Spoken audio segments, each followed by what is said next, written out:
without arrogance. His people had been worshipped as gods centuries before humans ever entertained the thought that a single god might sustain the complexity of life. That sort of thing tended to breed arrogance in a man.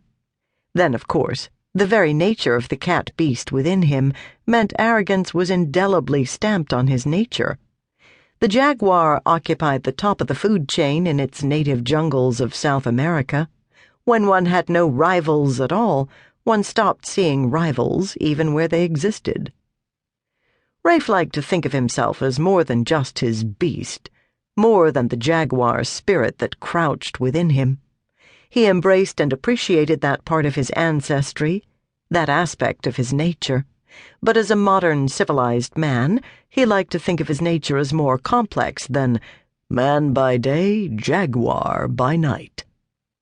He had, after all, grown up in a penthouse apartment in Manhattan, not in the dense tropical jungles of his father's childhood. He had attended private schools and a prestigious university, learned how to ace an exam and order fine wine for sophisticated companions. He knew which fork to use at even the most exalted tables, and could debate with intelligence and gusto topics ranging from Kierkegaard to Handel to the politics of Eastern European nationalism.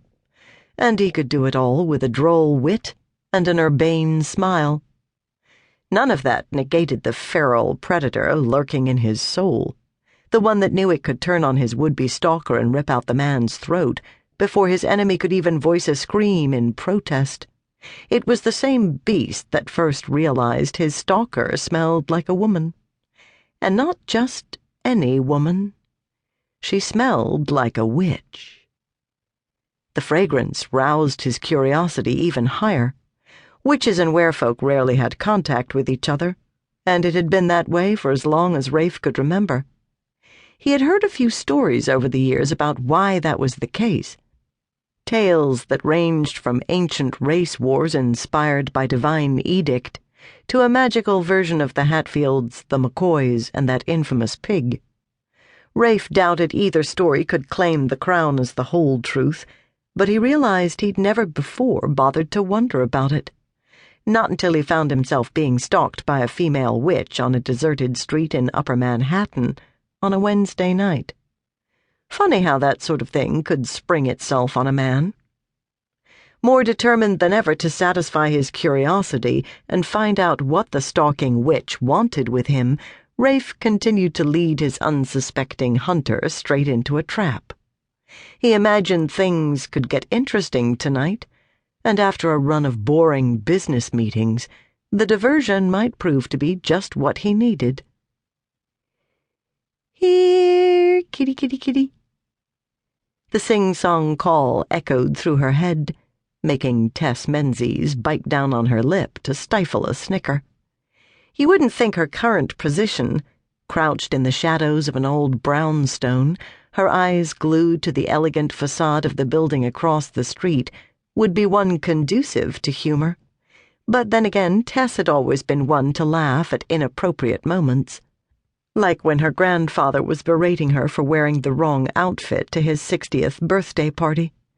He didn't seem to find the humor in telling a 14-year-old that her heels were too low and her hemline too long. He hadn't appreciated the joke. At all. He probably wouldn't appreciate her fanciful idea about cajoling the most powerful werecat in Manhattan to her side with a ditty and a saucer of milk, either. The man seriously lacked a sense of humor. Her own sense of humor was what had kept Tess sane for the duration of the most boring night of her life. She'd been lurking at the mouth of this alley for close to 3 hours, and her muscles had long ago given up their protests over her cramped position. She hoped that wouldn't pose a problem when she tried to force them to move again. According to the intelligence provided by her grandfather's sources, her mark should be making his move any second now. The thought inspired yet more snickering.